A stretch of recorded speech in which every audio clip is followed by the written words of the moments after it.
sonotron ni berguna apa? Gelombang. Sonotron ni kita guna sinaran ada pepel tu. Sinaran corona tu fungsi dia bantu untuk cairkan tahap.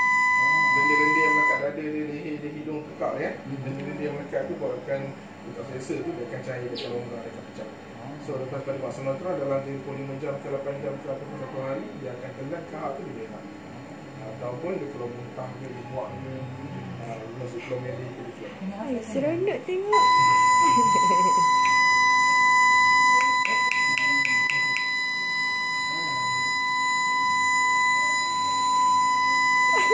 Dia mana? Dia ada panas sikit kan. Dah sikit.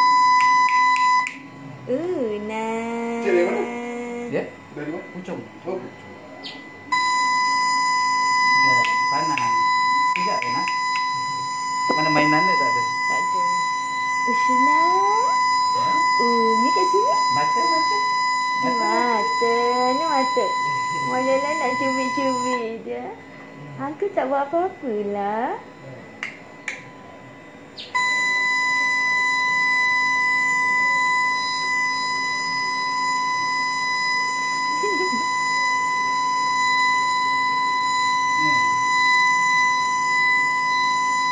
Selalunya berapa kali rawatan ni kena buat baru dia kalau okey? konsisten datang kita rekomenkan buat dalam 2 atau 3 kali. Hari ni dah buat sekali, esok atau lusa buat sekali lagi. Dia tu dia keluar lebih banyak tahap dia, lagi cepat tahap dia pecah. Tapi untuk masalah batuk dia tu boleh. Tahap dia dah tak ada, dia dah tetap tak batuk lah. Oh. Dia berpunca daripada kahak kan.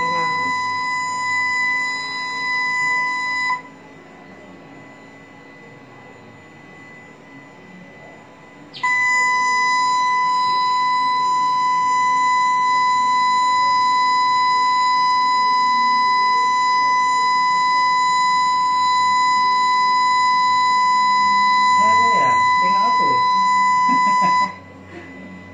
Ya. Okey.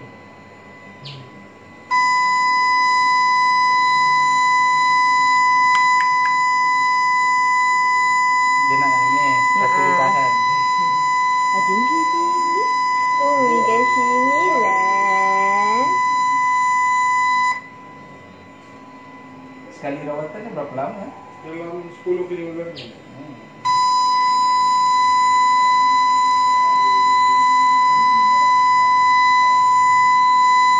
Duduk dia. Kenapa saya? Saya.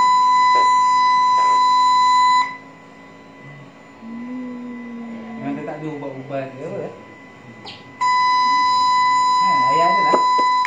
Ayah ada sini. Nah. Nah. Tak. Ayah ada. Saya tengok ayah sini. Janganlah tengok angka. Dia dah kenal orang. Apa?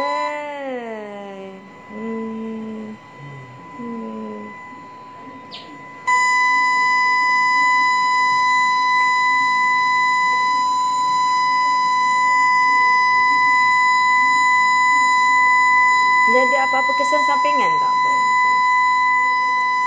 Oh, lah Siti. Una.